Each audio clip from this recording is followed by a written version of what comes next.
वो मासूम, नादान और अहमक लड़की दुनिया अपनी सजाए बैठी थी। नावल पढ़ती थी दिन रात वो, सपनों से आस लगाए बैठी थी। मिलेगा उसे भी कोई उफ़क़ जैसा,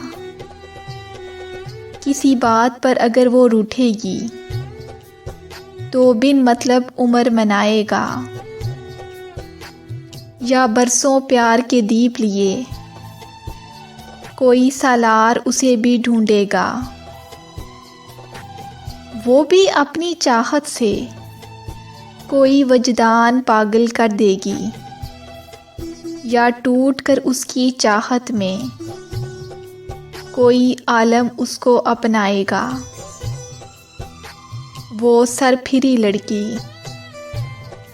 इतना भी ना समझती थी, ये तो हैं किताबी बातें, ये कब सच होती हैं।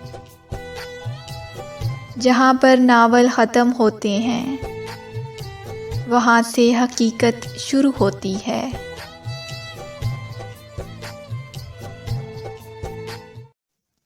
मज़ीद खूबसूरत और बेहतरीन उर्दू शायरी के लिए हमारा channel Urdu poetry plus subscribe करके बेल नोटिफिकेशन को ऑन कर दें, ताकि आने वाली तमाम वीडियोज़ की नोटिफिकेशंस आप तक पहुंचती रहें।